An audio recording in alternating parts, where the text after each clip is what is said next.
Hey everyone, Jamie Cross here, and welcome to the Her Effect podcast where all the amazing things are happening. It's been a little while since I've recorded my last podcast, and I wanted to get you guys all up to speed on all the things and what's been happening because lots of changes have been made. I've grown as an entrepreneur, I've grown as a woman, and today's podcast, we're going to talk about basically I'm going to pull back the curtain to the last year and a half so that we can set the stage for all the future things. Amazingly enough, one of the biggest inhibitors for this last year and a half was all the tech that I thought was required. Um, One of our other podcast platforms, I needed to switch over. And so then trying to figure out all this tech stuff, it was like, man, I'm running at a million miles an hour and at lightning speed in our business. And I just wasn't able to sit down and take the time to figure out all this tech stuff. But all of that is out of the way. And here we are. So you can start expecting regular episodes being released here, which I'm very excited about. So let's pick up where we left off. It's been about a year and a half. And good Lord, at that point, we were about a year and a half into our massive growth. If you haven't heard the story, go back to the beginning of our podcast where I talk, one of our beginning episodes where I talk about how we've celebrated 9.5 years in business. And back in 2017, we went online and just took off from there. And so now we're about 2.5 years into full scale growth and making some massive transitions. And so one of the biggest pivotal changes for me in 2018 was I had been working with an external marketing team, and it's just not something that I've really shared publicly, but I think it's a good time to share it now because it's good for you guys to understand all the different transitions and the things that every entrepreneur is going to face when they're building a business. And for me, one of the biggest pain points was working with an external team um, who wasn't always on board with the vision and wasn't matching my work ethic. And so I had to make a decision in 2018 and let that team go, which was very difficult.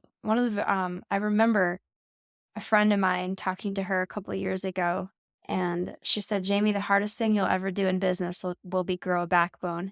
And I feel like that's what 2018 was for me, was even strengthening more and more in my ability to go up against and go head to head with people who disagree with me or people who are not on board with, where I'm going and what I'm doing. And so sometimes going to head to head for me in that season, it was probably one of the hardest conversations I've ever had to have.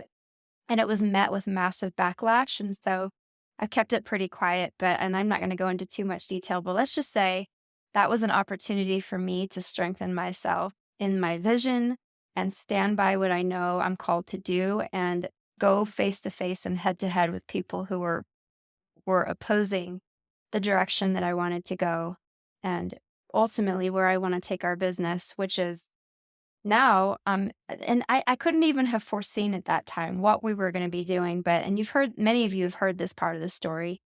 2019 rolls around and I'm starting to build my own in-house marketing team, which has been amazing. Our growth has been exponential for the last year and a half. We are still one of the fastest growing skincare companies on the planet, and I don't plan to slow down in any of that. So let's kind of dive into 2019 and talk through just some of the transitions that we're making and how that is going to impact all of you. And I want to share some stories that I think are going to encourage you and inspire you to keep going in your own vision and to recognize what this journey for what it really is, which is constantly course correcting, which is constantly, you know, I believe as a person of faith that the path of the righteous shines more and more and brighter and brighter. So even when my circumstances don't don't seem this way, I'm holding on to my faith and I'm continuing to do the work. You'll hear me like a broken record with some of these scriptures, but I hold on to these scriptures. They're part of my DNA now. But one of them is, see a man who is diligent in his work, and he will stand before kings and not mere men. And then there's another one that talks about how God will bless the work of your hands and to stay faithful and don't give up, because in the proper time you will reap a harvest. And so that has been my last year and a half of continuing on in the faith and continuing on building. Actually, just the last 9 years, really, in business has been about holding on and using my mind and my ability to tap into wisdom and seek the Lord for direction and then be able to execute and then course correct as we're going along. And that means I've made a lot of mistakes and I figured out the hard way, but ultimately it's brought us to where we are currently. So last year, interestingly enough, after being in business at that point for 8+ years, I was starting to feel really restless and knowing that, gosh, at that point, it's like we've done many millions of dollars in our business. I've paid Mark Zuckerberg all this money in marketing dollars and we've made all this impact for people, in their skin and their health and their wellness. But in my deepest part of my soul and my deepest part of my spirit, I just knew that there was more and I was beginning to feel restless. Anytime I get into that restless place, now I've learned to really press into that and say, what does this mean? Um, what am I supposed to do with this?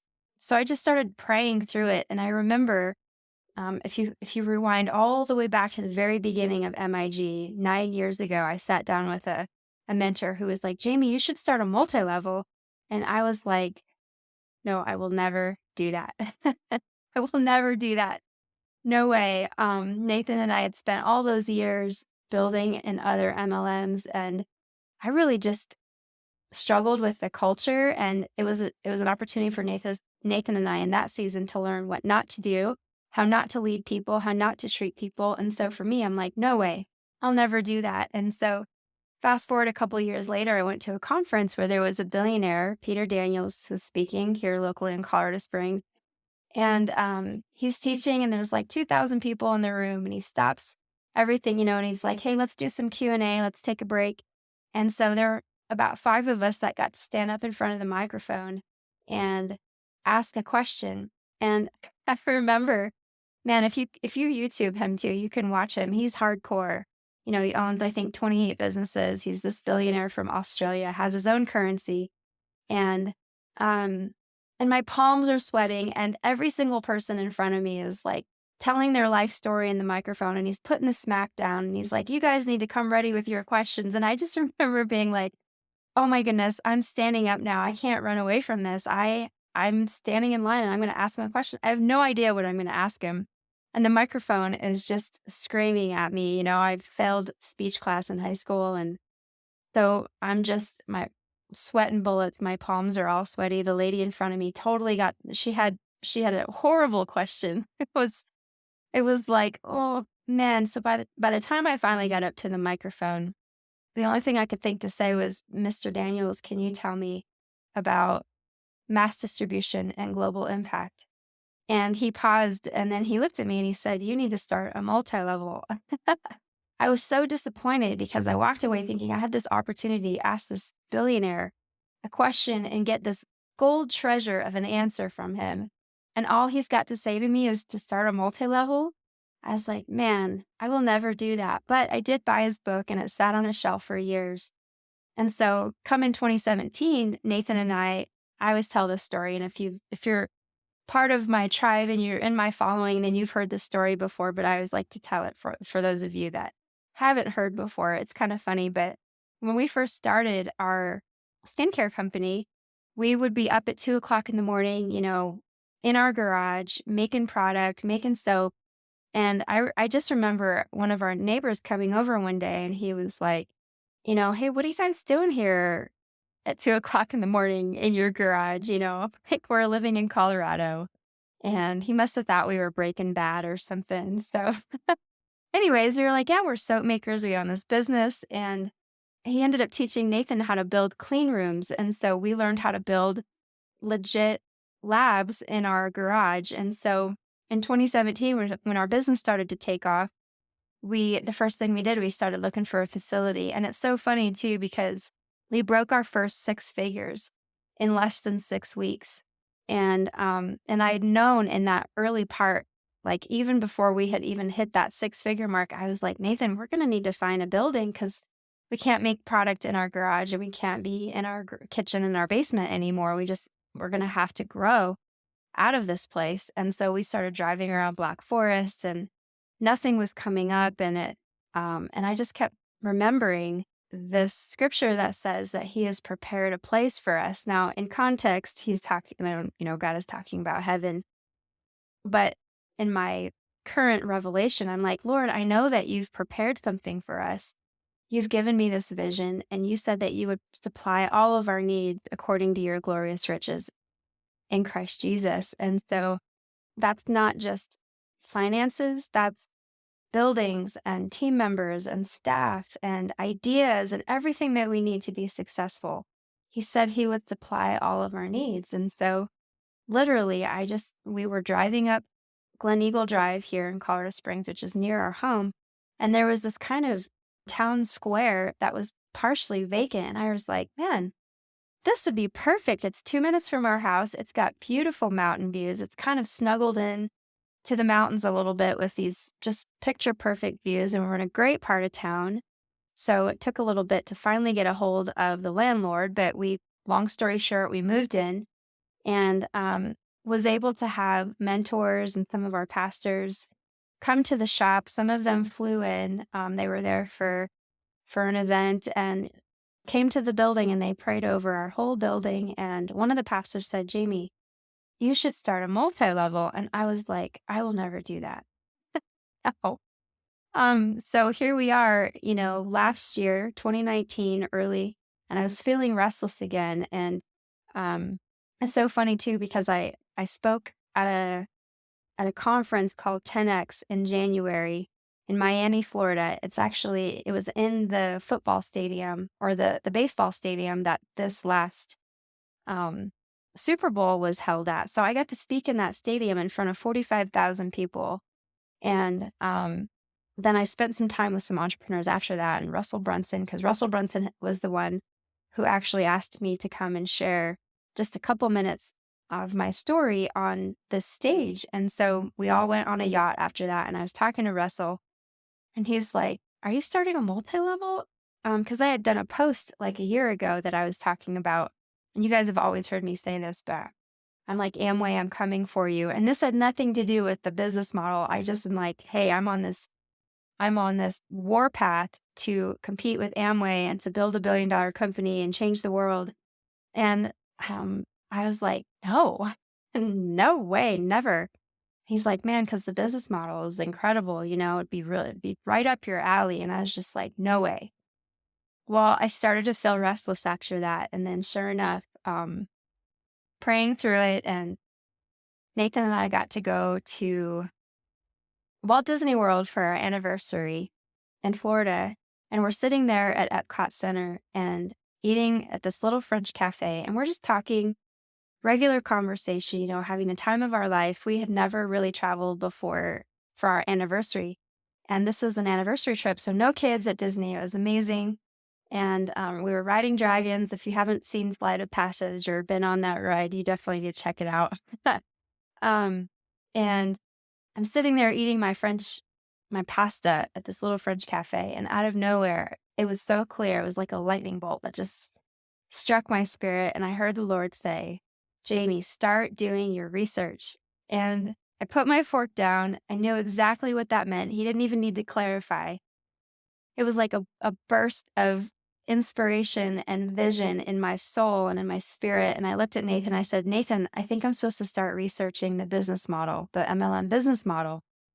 And he was, and for all of you that are in our tribe, you're going to hear this again, but we're going to make t-shirts of this saying, but he said, go babe, like he always does. He's like, that's awesome. Do it. And so I texted my original mentor from 9 years ago, who's been mentoring me, and just an amazing family who have pastored us through the years. And he called me right away after I texted him, sitting there at Disney World. And he's like, Jamie, this is amazing. We're praying for you. Let us know what you need. And I just love this direction. And then I voxed Russell Brunson, and I was like, Russell, I'm doing this research. I'm considering the MLM business model. What do you think? And are there any books that I should read or any people I should talk to? I'm just going to do the research. And he was like, this is amazing. Yes. And immediately he texted me from his cell phone, and connected me with this company in Dallas so I could just get a picture of what this could look like. And I'm reading every single one of, all the greats who have started other MLMs. I read Mary Kay's books, like every single one of her books. I'm reading Peter Daniels. I'm studying the Amway guys, the DeVos family and the Van Andel family, and I'm just researching and fly to Dallas and come back and felt so inspired, and kind of just blowing my mind about, is this really possible? Could we actually be considering this?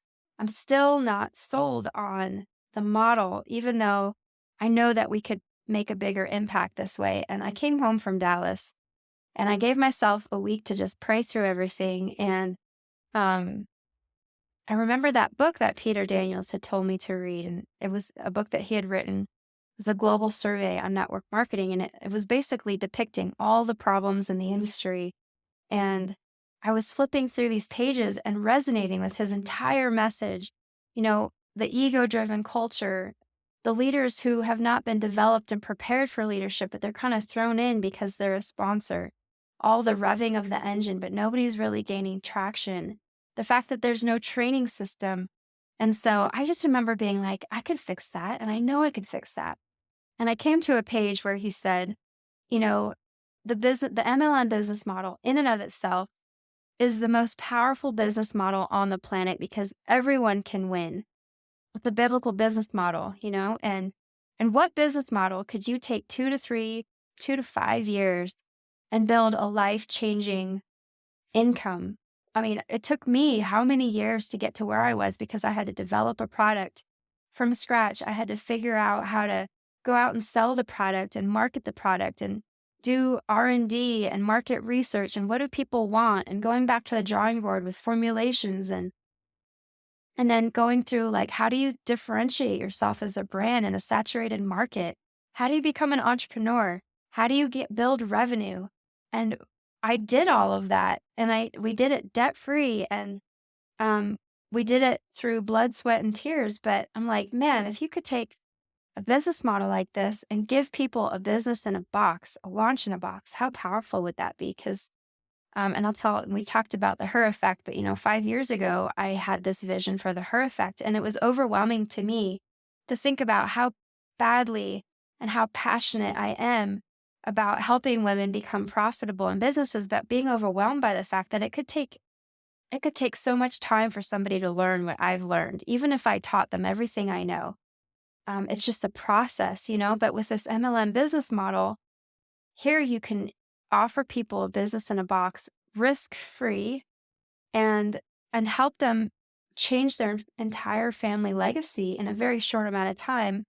Not to mention, I'm flipping through these pages in this book, and he said, the MLM business model in and of itself is pure, but people have come along and perverted it. But he said, if there was a business that could come along and restore this model back to its original form, it would be a force on the earth. And it just struck me so deeply. It was like case closed. My spirit was just shouting from the rooftops, yes, I can say yes to that. I can take something that's broken and, with by grace, restore it back to its original and purest form. And if you take the actual business model and separate it from the people problem, that's really inherently where everything lies, because it's like a car, you can you can have a beautiful car and put the wrong oil in it, and the car won't run properly, even though it was built to do something magnificent. Same thing with, I grew up on a horse ranch where we were breaking horses, and we would feed our horses premium show right. It was this grain that was like amazing for their coats. But if you don't take care of your horses and you don't give them good food and premium stuff, you're going to have a broken down Arabian who can't perform. Same thing with these business model, the MLM business model. It's like this beautiful, capable, luxury vehicle, and people come along and they pervert it. And so when I said yes to this, I thought, okay, we have to we have to restore people to wholeness. We have to activate them in their purpose. We have to give them guardrails, and we have to give them a training system and we need to equip them to operate at a professional, optimal level. And that's what the her effect is all about. It's about activating people and equipping them to take hold of the thing that they were born to possess. So here we are. We've been in pre-launch for 4 months. It's amazing. I met this woman, Angie Lentz, at Thrive conference last year. Sonia and Cole Hatter, who put this amazing conference on, and I wasn't even going to go, but because there was all this stuff that was happening at the last minute, and my assistant wasn't didn't I was like, just go ahead and stay in Nashville, and I'll go and run the table because I was doing this old school like farmers market stuff at this amazing conference, which was sort of out of my I hadn't done any farmers markets for years at that point, and so here I am at this conference in Vegas and I meet Angie and she's talking about how she's a trainer in the multi-level industry. And I thought, with the her effect, I'm going to be looking for trainers. And so we connected and talked for like 3 hours and I kept her phone number and had it for weeks. And I remember cleaning my room one night and I'm like, oh man, that Angie Lentz girl, I need to call her and just talk to her about training. Well, she ended up messaging me and reaching out to me and I'll have to do an interview with her sometime and you can hear her side of the story. She's got an amazing story. She's built an entirely like a life-changing income for her family and retired her husband. And anyways, we talk and sparks fly and we're like, okay, like, so I'm thinking, wow, just like that, I say yes to this and the first person just falls in my path. And it's like the whole time now, looking back now since May when I decided to say yes to this, so much provision and just resources and people and ideas and strategic partners, like I'm hiring people that have been in the industry for 20 years and they could go anywhere, but they're coming here because they believe in the vision and they see what we're doing and they see how we're going to make a difference and change the world and do something completely unique in this industry. And so Angie's like, "Hey, let's do a live event in Colorado." And I'm thinking, yeah, we were like, yeah, we could probably get like 10 people to show up.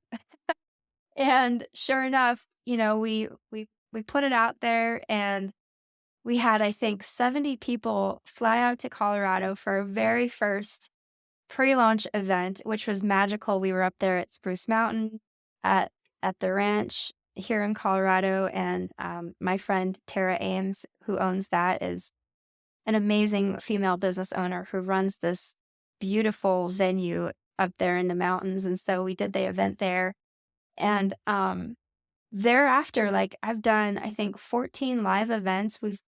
A lot of our events have been like standing room only. We've done a leadership training now. We've got over 2,000 women and some men who have said yes to this, who are ready to get started. So planning to launch, and I say this now because I know years from now we're going to look back and be like, "Oh my goodness." And I'll probably tell a lot more stories in detail, but I just want to lay the foundation. So in the next episode, I'll talk about, just we'll start going over topics and that kind of thing again. But I'm planning to launch mid to end or mid to early spring, and just finished our comp plan. Have an amazing comp plan engineer who we've gone back and forth. We went through however many variations of this comp plan and it kept coming back to me. And I'm like, no, we've got to, we've got to push this thing and stretch it as far as possible and push the boundaries because I am committed to generosity and I'm committed to seeing transformation in people's homes and lives and finances. And I want people who are doing the work to get rewarded greatly. And so I have what I believe to be the most generous comp plan on the market. And our culture, we're building out the training system right now as we speak. We've got Lucy here, who just moved from Dallas, who's our, she's doing all of our video and media director. And so we're about to launch our YouTube channel, which is amazing. So I'm actually sitting in front of a video camera right now and filming this as I'm speaking. So you can definitely check out the YouTube channel. But, so all this to say, guys, that, it's amazing that the things that I thought I wasn't capable of, or the things that and it's going to make me emotional, but the things that I didn't believe I could do, but I had no choice but to step in and do it and figure it out. And I want to encourage all of you to hear that tiny little voice that maybe you've said, I can't do that, or I'm not capable of that, or maybe somebody, I remember, for years, and I've talked about this too, and I haven't really gone into detail about this, that when Nathan and I were worship pastors for 8+ years, and we were under a very abusive leadership who would constantly ridicule people publicly and constantly taking, I was constantly giving my power away and constantly feeling like I wasn't born to be a leader and I wasn't capable of doing things that now I'm like, oh my goodness, how much capacity we have for impact and greatness, that when we just step in and take action, that and stop believing the lie. I mean, God made every single one of you with a purpose, and the dreams and the things that you see in your heart, you can do them all, but you have to pay the price and you have to say yes and you have to be willing to do the work. And so um I'm going to start doing these, as you're listening to these podcasts, I'm going to start doing intermittent 7-day challenges and just putting it out there for all of you. But this week, I want you guys, and to go beyond making the vision plain and writing it down um and dreaming. I want you guys to figure out what the first step is in taking action towards the thing that you've dreamt about for years. And what is that?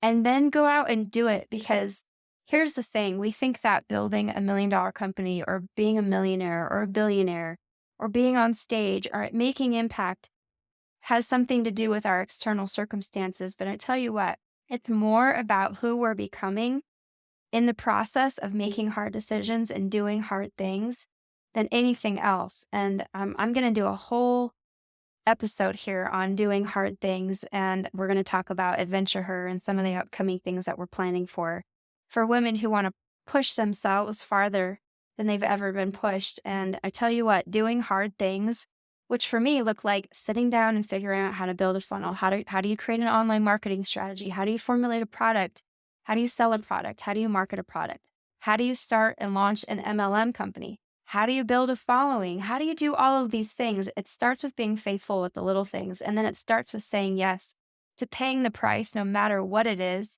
And then actually going out there and doing it. So I'm challenging you this week to figure out what that one step is, and just watch who you become on the other side of making that decision. Worlds of wisdom and knowledge and understanding will open up to you when you start to take action. So high five and big hugs to all of you. And thank you for being on this journey with me. And we'll see you on the next episode.